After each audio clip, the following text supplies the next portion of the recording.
Hello বন্ধুরা, আসসালামু আলাইকুম ওয়া রাহমাতুল্লাহ। বন্ধুরা, আজকের এই ইংলিশ লার্নিং ক্লাসে আপনাদের সকলকে স্বাগত। বন্ধুরা, আজকে আমরা শিখতে যাচ্ছি ফেইলিউর ইন ইংলিশ, অর্থাৎ ইংরেজিতে কেন স্টুডেন্টরা ফেল করে এই বিষয় নিয়ে একটা প্যারাগ্রাফ। বন্ধুরা, প্রত্যেকটি বাক্যের যে ইংরেজি শব্দগুলো রয়েছে তার বাংলা অর্থ আমরা জানবো, যাতে করে বাংলা অর্থ বুঝে সুঝে আমরা ঠিকঠাকভাবে ইংরেজি পড়তে পারি, স্পোকেন ইংলিশে দক্ষ হতে পারি এবং গ্রামারের নিয়ম কানুন জেনে কিভাবে একটা বাক্য তৈরি করতে হয় তা শিখতে পারি। তো চলো বন্ধুরা শুরু করি। তার পূর্বে ছোট্ট একটা অনুরোধ, এখন চ্যানেলটিকে সাবস্ক্রাইব করেনি বন্ধুরা, দয়া করে বন্ধু চ্যানেলটি সাবস্ক্রাইব করে দিন। তো বন্ধুরা শুরু করছি। ফেইলিওর ইন ইংলিশ, খেয়াল করুন, ইংরেজিতে ফেল বা ব্যর্থতা বা অকৃতকার্য, আমরা এখানে ফেল বলবো কারণ বাংলাদেশে ফেল শব্দটা বেশি ব্যবহার করা হয়ে থাকে, এই জন্য অকৃতকার্যর ইংরেজি হচ্ছে ফেলিয়ার। তাই ফেলিয়ার ইন ইংলিশ মানে ইংরেজিতে অকার্যকর, মানে ফেল, ইজ মানে হচ্ছে বা হয়, আ মানে একটা, কমন মানে সাধারণ, কমেন উচ্চারণ হবে, ম্যাটার আমেরিকান উচ্চারণ, ইন আওয়ার কান্ট্রি আমাদের দেশে। আমাদের দেশে সপ্তম বিভক্তিতে সাধারণত তে অথবা এ এরকম হলে দেখা যায় যে ইনের ব্যবহার করতে হয়। এই যে ইন, খেয়াল করেছেন না, এখানে তে আছে, এখানে আবার আমাদের দেশ, এ, দেশ ভিন্ন জিনিস আর দেশে ভিন্ন জিনিস, কিন্তু এরকম দেখলাম সাথে এ আমরা ইন ব্যবহার করে থাকি। আবার দেখি ফেলিয়ার ইন ইংলিশ, খেয়াল করুন, ইংরেজিতে ফেল আমাদের দেশে একটা সাধারণ বিষয়। যদি এটাকে আমরা ট্রান্সলেট করতে চাই কিভাবে হলো, ইংরেজিতে ফেল, এর ইংরেজি কি?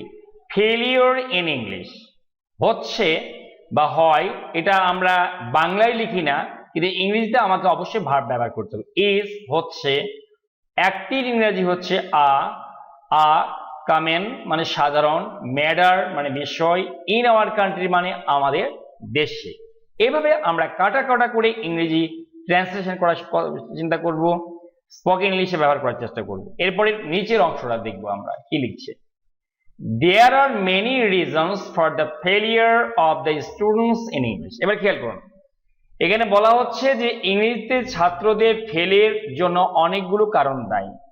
এখানে দেয়ার আর মানে বন্ধুরা কোনো কিছু আমরা এটাকে বলা হয় ইন্ট্রোডাক্টরি দেয়ার, অর্থাৎ অনেক সময় দেয়ার বা এর সাবজেক্ট আকারে বাক্য শুরু করে দেয় এবং এখানে এই যে পার্সন, পরবর্তী যে পার্সন থাকবে সেই পার্সন, এখানে রিজনস আছে। যদি এক বছর হতো আমরা লিখতাম ইজ, আর যদি রিজন থাকলে আমরা লিখতাম ইজ, আর যদি রিজনস থাকার কারণে এখানে আর, মানে অনেকগুলো হলে বা আর একটা হলো is. There are many reasons, অনেকগুলো কারণ রয়েছে। যেমন ধরে নেন আমাদের গ্রামে একটা স্কুল আছে, আমরা কি লিখবো? There is a school in our village. There is আছে, এই আছে অর্থে আমরা সাধারণত দেয়ার দিয়ে বাক্য শুরু করে থাকি। এখানে তারপরে দেয়ারের পরে যদি দেখি এখানে যে নাউন ব্যবহার করা হচ্ছে, একটা হলে আমরা লিখবো ইজ, আর অনেকগুলো লিখবো হলে লিখতে হবে আর।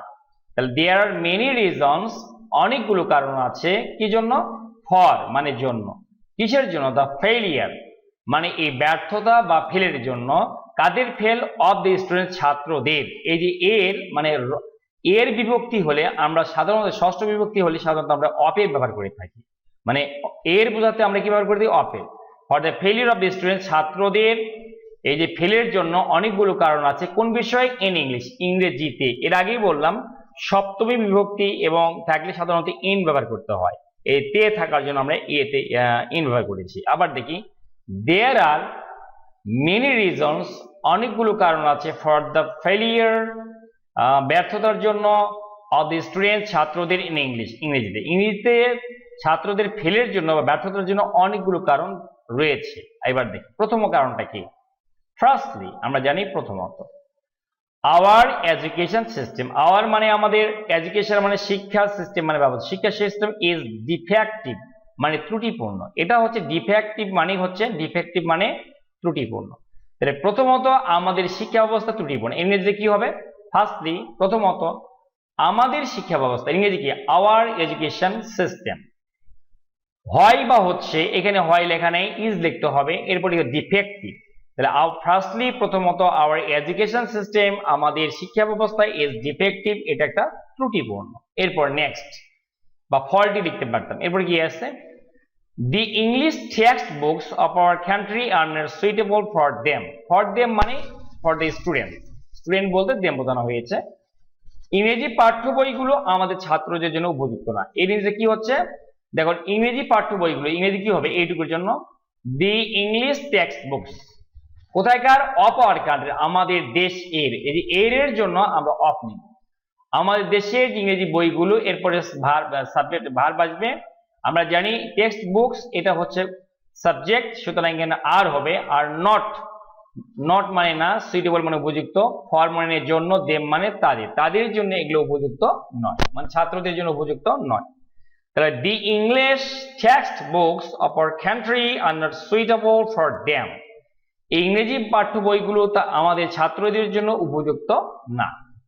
এবার দেখি সেকেন্ডলি, মানে দ্বিতীয়ত, দি স্টুডেন্টস ছাত্ররা আর নট মোটিভেটেড, তাদের উৎসাহিত করা হয় না। মোটিভেট বা এনকারেজ মানে উৎসাহিত করা, কি করতে, টু লার্ন, লার্ন মানে শেখা, টু লার্ন মানে শিখতে, কি শিখতে, ইংলিশ, ইংরেজি শিখতে ছাত্রদেরকে মোটেও মোটিভেট করা হয় না যে ছাত্র তোমরা শিখো তোমাদের জীবন পরিবর্তন হবে, এরই মোটিভেট করা হয় না।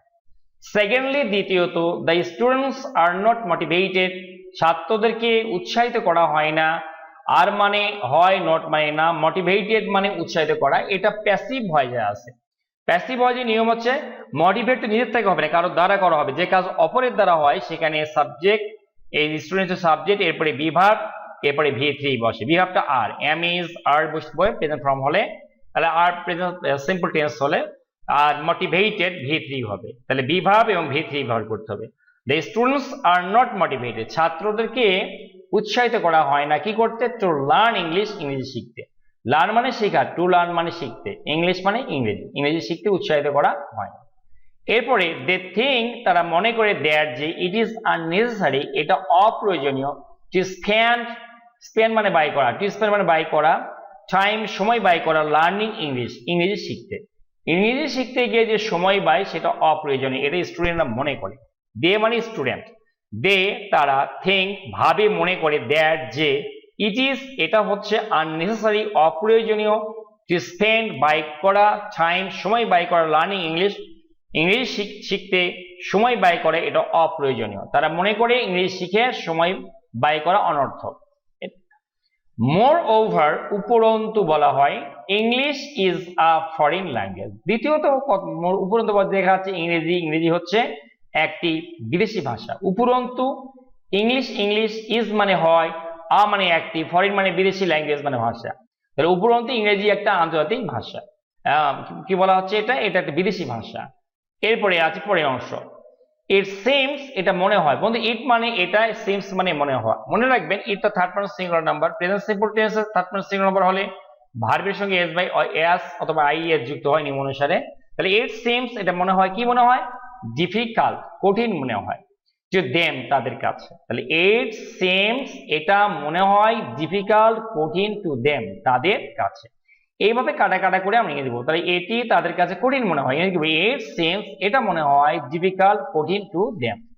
সো তাই, they do not like to learn English, so মানে তাই, দে মানে তারা, ডু নট মানে না, লাইক মানে পছন্দ করা, তাই তারা পছন্দ করে না টু লার্ন ইংলিশ, ইংলিশ শিখতে। বন্ধুরা সিম্পল প্রেজেন্ট টেন্সের নিয়ম হচ্ছে যদি এম ইজ আর ওয়াজ মানে এম ইজ আর না থাকে, অন্য ভাব থাকে, তাহলে ডু নট বা ডাজ নট নিয়ে আসতে হয় কর্তা অনুযায়ী। ঠিক আছে, এখানে যেহেতু বহু বচন আছে আমরা ডু নট নিব, ডু নট, ডু নিতে হবে আমাদেরকে, ডু নট, নোট বসানোর জন্য আমাদেরকে হয় ডু অথবা ডাজ ব্যবহার করতে হবে। কখন, যদি am is are was were এগুলো না, মানে এম ইজ আর না থাকে বা হ্যাভ হ্যাজ না থাকে। So they do not like তাই তারা পছন্দ করে না, টু লার্ন ইংলিশ ইংরেজি শিখতে। এরপরে দেখি, তাই তারা ইংরেজি শিখতে পছন্দ করে না, তারা ভাবে এটা নিছক সময় নষ্ট। এবার দেখি দে থিঙ্ক, দে মানে তারা, থিঙ্ক মানে ভাবে, present simple tense, it is a mere wastage of time, mere মানে কেবলই মাত্র, ওয়েস্টেজ মানে অপচয়, টাইম মানে সময়, এটা কেবল সময়েরই অপচয়। এই যে সময় এই র আসতেছে তাই এখানে অফ ব্যবহার করে, ওয়েস্টেজ অফ টাইম মানে সময়ের অপচয়। তাহলে তারা ভাবে এটা নিছক একটা সময়ের অপচয়। থার্ডলি, তারপরে দেখা যায় তৃতীয়ত বলা হচ্ছে অধিকাংশ শিক্ষক ইংরেজি দক্ষ না। থার্ডলি তৃতীয়ত মোস্ট ইংলিশ টিচার্স মানে হচ্ছে অধিকাংশ শিক্ষকরা, আর মানে হয় নট মানে না, গুড অ্যাট এটা একটা ফ্রেজ যার অর্থ দক্ষ, ইংলিশ মানে ইংরেজি, ইংরেজির দক্ষতা। তারপর আমরা কি বললাম, থার্ডলি তৃতীয়ত, মোস্ট ইংলিশ টিচার্স, অধিকাংশ ইংলিশ শিক্ষকরা আর নট গুড এট, তারা দক্ষ নয় ইংরেজিতে। এরপর আমরা দেখব তারা যোগ্য ও প্রশিক্ষণ প্রাপ্ত শিক্ষক না। তারা ইংরেজিকে দে, আর মানে হয়, নট মানে না, তারা না কি না কম্পিটেন্ট, যোগ্য না, কম্পিটেন্ট মানে যোগ্য, এন্ড ট্রেইনড মানে প্রশিক্ষণ প্রাপ্ত, ট্রেইনড মানে কি প্রশিক্ষণ প্রাপ্ত। তাহলে দে আর নট কম্পিটেন্ট, তারা যোগ্য নয়, এন্ড ট্রেইনড প্রশিক্ষণ প্রাপ্ত নয়। এরপরের অংশ বলছে they can not teach the students in an easy way, তারা সহজ উপায়ে ছাত্রদের ইংরেজি পড়াতে পারে না বা শিক্ষা দিতে পারে না। তাহলে তার ইংরেজি কি, দে ক্যান নট মানে পারে না, কি করতে পারে, টিচ শিক্ষা দিতে, কাদেরকে, দ্য স্টুডেন্ট ছাত্রদেরকে, কিভাবে, ইন অ্যান ইজি ওয়ে সহজ ভাবে। এইভাবে কাটা করে ইংরেজি লিখুন, তারা দে ক্যান নট পারে না টিচ দ্য স্টুডেন্টস ছাত্রদের শিক্ষা দিতে ইন অ্যান ইজি ওয়ে সহজ ভাবে। এরপরের অংশ দেখব, ফোর্থলি চতুর্থত, দ্য স্টুডেন্টস ছাত্ররা অনলি ক্র্যাম, ছাত্ররা কি করে জানেন, চতুর্থ ছাত্র শুধু উত্তর মুখস্থ করে, ক্র্যাম অ্যান্সার্স মানে মুখস্থ করে, ক্র্যাম মানে কিন্তু মুখস্থ করা হয়, দি অ্যান্সার মানে উত্তর। আমরা জানি যে ছাত্ররা শুধু উত্তরটাই মুখস্থ করার চেষ্টা করে। ফোর্থলি চতুর্থত, দ্য স্টুডেন্টস ছাত্ররা অনলি কেবলমাত্র ক্র্যাম মুখস্থ করে, দি অ্যান্সার্স শুধু উত্তরগুলো। তাহলে এইভাবে আমরা কাটা করে বলবো, ছাত্ররা শুধু উত্তর মুখস্থ করে, এই লিখবো, দ্য স্টুডেন্টস অনলি কেবলমাত্র ক্র্যাম মুখস্থ করে, দি অ্যান্সার উত্তরগুলো। ইন দি এক্সামিনেশন হল, পরীক্ষা হলে, এইটা হচ্ছে ফ্রেজ, এর মানে কি, ইন দি এক্সামিনেশন হল, দে তারা, ফরগেট ভুলে যায়, দে মানে তারা, ফরগেট ভুলে যায়, দেয়ার অ্যান্সার্স তাদের উত্তরগুলো। এই যে উত্তর মুখস্থ করে যায়, পরীক্ষা ভুলে যায়, পরীক্ষা হলে ইংরেজি কি, ইন দি এক্সাম হল, দে মানে তারা তাদের উত্তর ভুলে যায়, দে ফরগেট দেয়ার অ্যান্সার, তারা তাদের উত্তরগুলো ভুলে যায়। এরপর দেখব, তাই তারা ভুল উত্তর লিখে, সো তাই দে তারা রাইট লিখে ইনকারেক্ট অ্যান্সার্স ভুল উত্তর। আমরা লিখবো সো মানে তাই, কিন্তু দে মানে তারা রাইট লিখে, এটা প্রেজেন্ট সিম্পল টেন্স। বন্ধুরা প্রেজেন্ট সিম্পল টেন্সে একটাই মাত্র ভার্ব থাকবে, একাধিক ভার্ব ব্যবহার করা যাবে না, কোনো ক্রমে কিন্তু একাধিক ভার্ব ব্যবহার করা যাবে না। প্রেজেন্ট সিম্পল টেন্সের নিয়ম হচ্ছে এই am is are তাহলে সেটা am is are থাকবে, অন্য কোনো ভার্ব থাকবে না। have has তাহলে সেটা have has থাকবে, অন্য কোনো ভার্ব থাকবে না, এবং মূল ভার্ব থাকবে। এখানে যদি is থাকতো না, আর না থাকতো, তাহলে এটাই হয়ে যেত মূল ভার্ব। সো তাই দে রাইট তারা লেখে, এখানে কোনো রকম am is are আনা যাবে না কিন্তু, অর্থাৎ প্রেজেন্ট সিম্পল টেন্সের নিয়ম হচ্ছে একটাই ভার্ব থাকবে, সো তাই দে রাইট তারা লেখে, ইনকারেক্ট ভুল অ্যান্সার্স ভুল উত্তর লেখে, দিস মানে এই উত্তরগুলো, আর দা এই যে কারণগুলো, দিস আর দ্য রিজনস এইগুলোই কারণ, দিস মানে এইগুলো, আর মানে হয়, দ্য রিজনস মানে কারণগুলো, ফর ফেলিয়ার ইন ইংলিশ ইংরেজিতে ফেলের কারণ। আমরা ইতিমধ্যে জেনেছি ফেলিয়ার ইন ইংলিশ মানে ইংরেজিতে ফেল, তাহলে ইংলিশে ফেলের জন্য যে কারণগুলো সেটা হচ্ছে এইগুলো, দিস আর দ্য রিজনস, এইগুলি হচ্ছে ছাত্রদের ইংরেজিতে ফেলের কারণ। এইগুলি হচ্ছে কি, this are the reasons for failure in English, ইংরেজিতে ফেলের কারণ। আওয়ার ফলটি, এই যে আমাদের ত্রুটিপূর্ণ শিক্ষা ব্যবস্থা সংশোধন উন্নয়ন দরকার, বলছে আওয়ার ফল্টি এডুকেশন সিস্টেম মানে হচ্ছে ফল্টি মানে ত্রুটিপূর্ণ, তাহলে আমাদের ফল্টি এডুকেশন সিস্টেম ত্রুটিপূর্ণ শিক্ষা ব্যবস্থাটা শুড বি মডিফাইড, এর সংশোধন পরিমার্জন দরকার, মডিফাই মানে সংশোধন বা পরিমার্জন দরকার, অ্যান্ড ইমপ্রুভ এর উন্নয়ন দরকার, যে নিম্নমানের পড়াশোনা এখান থেকে উন্নয়ন দরকার। তাহলে আওয়ার ফল্টি এডুকেশন সিস্টেম, আমাদের এই ত্রুটিপূর্ণ শিক্ষা ব্যবস্থা শুড বি মডিফাইড, এর সংশোধন এর পরিমার্জন দরকার করা উচিত, অ্যান্ড এবং ইমপ্রুভ উন্নয়ন করা উচিত। বন্ধুরা খেয়াল করুন, এই যে বি এর পরে সবসময় V3 বসে, এই যে মডিফাইড হয়ে গেল, মডিফাই থেকে মডিফাইড, এই বি এর কারণে ইমপ্রুভ হয়েছে, ইমপ্রুভ থেকে ইমপ্রুভ। আওয়ার কারো দ্বারা কোনো কাজ হলে তখন V3 বি ভাব প্যাসিভ ভয়েসে করতে হয়, আর প্যাসিভ ভয়েসের নিয়ম হচ্ছে যদি মডাল ভার্ব থাকে can, could, may, might, shall, should, তবে তারপরে বি বসে, আর বি থাকলে অবশ্যই পরবর্তী ভার্বগুলোর V3 বা পাস্ট পার্টিসিপল বসে। এখানে মডিফাইড এবং ইমপ্রুভ শব্দ ব্যবহার করা হয়েছে বি এর কারণে। তাহলে আওয়ার ফল্টি এডুকেশন সিস্টেম, আমাদের ত্রুটিপূর্ণ শিক্ষা ব্যবস্থা শুড বি মডিফাইড, এর সংশোধন দরকার, এন্ড ইমপ্রুভ এর উন্নয়ন দরকার। এরপরে কি আছে, দি English text book should be suitable for the students, ইংরেজি পাঠ্য বইগুলো ছাত্রদের জন্য উপযুক্ত করতে হবে। এর তাহলে কি দ্য ইংলিশ টেক্সট বুক, ইংরেজি বইগুলো শুড বি, এটাও শুড বি, শুড মানে উচিত, বি মানে হওয়া, কি হওয়া উচিত, সুইটেবল, এটা উপযুক্ত হওয়া উচিত, কাদের জন্য, ফরমানের জন্য, দ্য স্টুডেন্টস, ছাত্রদের জন্য এগুলো উপযুক্ত হওয়া উচিত। দি ইংলিশ টেক্সট বুক, ইংরেজি পাঠ্য বইগুলি শুড বি সুইটেবল, এগুলো উপযুক্ত হওয়া উচিত ফর দ্য স্টুডেন্ট, ছাত্রদের জন্য। এরপরে কি, দ্য স্টুডেন্ট, ছাত্ররা শুড বি এনকারেজ, এই যে এনকারেজ মানে উৎসাহিত হওয়া, কারো দ্বারা উৎসাহিত, টিচারদের দ্বারা, বাবা মা দ্বারা, এই জন্য অন্য কারো দ্বারা কোনো কাজ হলে আমরা কি বলি, প্যাসিভ ভয়েস বলি। প্যাসিভ ভয়েসে আমরা জানি যদি মডেল ভার্ব বসে অবশ্যই বি ভার্ব বসাতে হবে, বি এর পরে ভি3।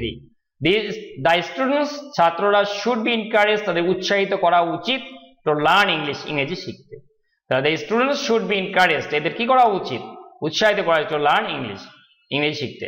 এরপরে অংশ কি আছে আমরা দেখি, স্কুল কলেজে আরো অধিক প্রশিক্ষণ প্রাপ্ত ও যোগ্য শিক্ষকদের নিয়োগ দেওয়া উচিত। তাহলে মোর মানে আরো, ট্রেন্ড মানে প্রশিক্ষণ প্রাপ্ত, এন্ড কম্পিটেন্ট এবং যোগ্য টিচার্স, শিক্ষকদের শুড বি অ্যাপয়েন্টেড, নিয়োগ দেওয়া উচিত। এই যে কারো দ্বারা উচিত, যদি কর্তৃপক্ষ নিয়োগ দিয়ে থাকে, যখন কোনো কাজ আপনা আপনি না হয়ে কারো দ্বারা হয় তখন প্যাসিভ ভয়েস হয়। এক্ষেত্রে আমরা জানি মডেল ভার্বের পরে বি ভার্ব বসে, বি এর পরে আবার ভি3 হবে। শুড বি অ্যাপয়েন্টেড, তাদের নিয়োগ দেওয়া উচিত, ইন স্কুলস, বিদ্যালয়গুলোতে, এন্ড কলেজেস, কলেজগুলোতে। তাহলে more trained and competent teachers should be appointed in schools and colleges. তাহলে কি হলো, স্কুল এবং কলেজে আরো অধিক প্রশিক্ষণ প্রাপ্ত শিক্ষকদের নিয়োগ দেওয়া উচিত। আমরা এরপরে লিখব, English teachers should have a good command of English. এখানে কি দেখুন, গুড কমান্ড অফ ইংলিশ মানে ইংরেজিতে ভালো দক্ষতা। আমরা এবার দেখি, ইংলিশ টিচার্স, ইংরেজি শিক্ষকদের শুড মানে উচিত, হ্যাভ মানে থাকা, তাহলে থাকা উচিত, কি থাকা উচিত, গুড কমান্ড অফ ইংলিশ, ইংরেজিতে ভালো দক্ষ থাকা উচিত। তাহলে আবার বলছে, English teachers should have a good command of English, English শিক্ষকদের কি থাকা উচিত, ইংরেজিতে ভালো দক্ষ থাকা উচিত। এরপরে কি আছে পরের ভাষাটা, এখানে বলা হয়েছে দে শুড, তাদের উচিত সাধারণ ও প্রাঞ্জল ভাষায় ইংরেজি নেওয়া, ইংরেজিতে ক্লাস নেওয়া, তাদের উচিত সাধারণ ও প্রাঞ্জল ভাষায় ইংরেজিতে ক্লাস নেওয়া। এখানে ক্লাস কথাটা আমি লিখতে ভুলে গেছি বন্ধুরা, দুঃখিত আমি। দে শুড টেক, তাদের নেওয়া উচিত ক্লাসেস, ক্লাসগুলো, ইন সিম্পল, সাধারণ, এন্ড লুসিড মানে হচ্ছে প্রাঞ্জল ইংলিশ, ইংরেজি ভাষা এগুলো নেওয়া উচিত, একদম সিম্পল ভাষা ব্যবহার করে ইংরেজি ক্লাস নেওয়া উচিত। আমরা তাহলে কি বললাম, দে শুড, তাদের উচিত হবে টেক, নেওয়া ক্লাসেস, ক্লাসগুলো, ইন সিম্পল, সাধারণ ভাষা, এন্ড লুসিড ইংলিশ, একদম প্রাঞ্জল ভাষায়। বন্ধুরা কেমন লাগলো অবশ্যই কমেন্ট বক্সে কমেন্ট করে জানাবেন। Thanks for watching the video, thanks for staying with me, thanks a lot.